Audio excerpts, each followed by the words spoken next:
C. Figley wrote in 1995, "We have not been directly exposed to the trauma scene, but we hear the story told with such intensity, or we hear similar stories so often, or we have the gift and curse of extreme empathy and we suffer. We feel the feelings of our clients. We experience their fears. We dream their dreams.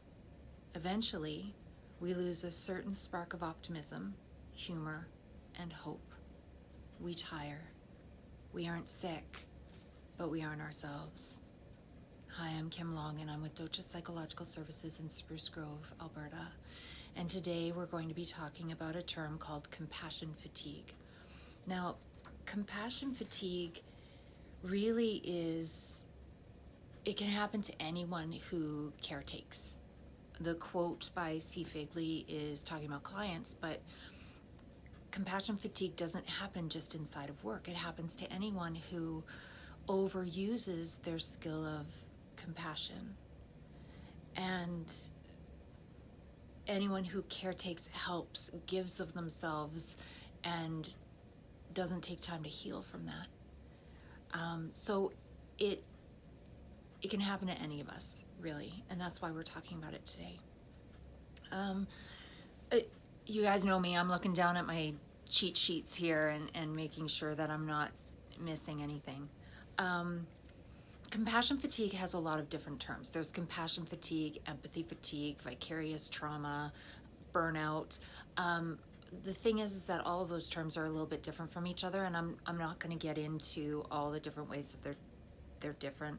I'm saying different a lot, but what I'm going to do is provide some links to some articles that can go into that a little bit more deeply. But for us, we are going to use the term compassion fatigue, even though there has been debate about whether or not it should be called empathy fatigue. But anyway, I digress. The gist of compassion fatigue is that you kind of disconnect. You stop wanting to be around anybody. You withdraw. You just don't care. Like, there's kind of an apathy there. It can really change how you feel about the world. I kind of liken it to, you're a walking wound, like this walking open wound, and everybody around you is a cheese grater. So you just want to stay away from them because you're afraid you're gonna get hurt. Because when you lose your ability to have empathy for others, it's usually caused by taking on so much of their pain that it actually hurts you.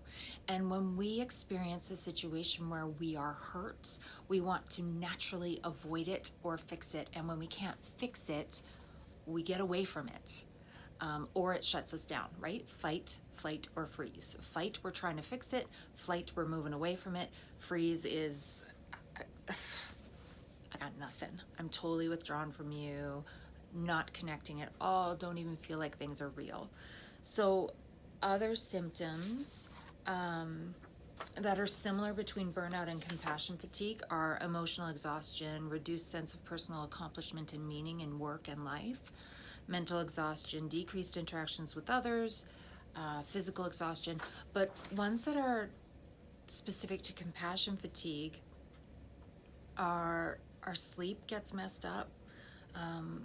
We feel things even more deeply, which makes us withdraw even further.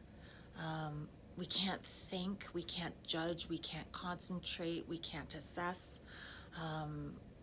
We start acting really weird, doing things and saying things that we wouldn't normally do or say.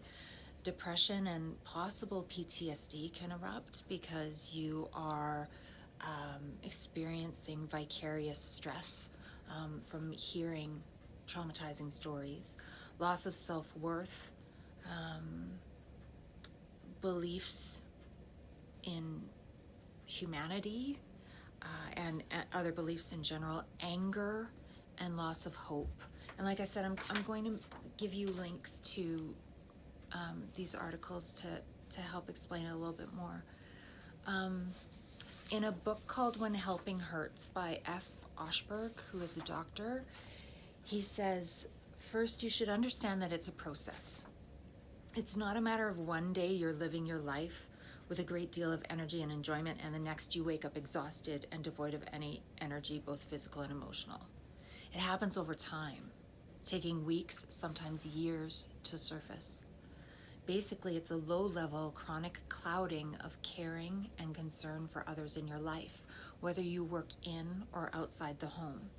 Over time, your ability to feel and care for others becomes eroded through overuse of your skills of compassion. You also might experience emotional blunting, whereby you react to situations differently than one would normally expect. I think what's important about that to realize is that it's almost like smoke. It sneaks up on you. You don't even realize it right away. You might kind of go, I smell something, but I don't know what it is or where it's coming from. And then all of a sudden it's this engulfing fire that you can't escape from. That's kind of compassion fatigue in a nutshell. So what to do? One article by Dowling says, which I'm going to include, says to do compassion training, which honestly I'd never heard of, so I'm going to look into that. I had only heard of it through mindfulness training, but apparently there is an actual compassion training, so that's kind of cool. But the thing that they mostly recommend is to rest or stop. But the problem with that is that we're caregivers, so that is so incredibly hard for us. But if we don't, we will lose who we are, and that won't help anybody.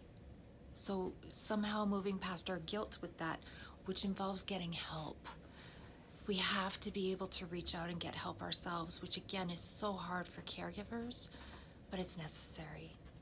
So until next time, please, please, please take care of yourselves. And if you need anything at all, feel free to reach out to us. We're at www.dochapsych.com, or you can email us at info@dochapsych.com. As well, if you like this video and would like to see more, please hit the subscribe button below. And as I said before, until next time, please take care of yourself. Bye for now.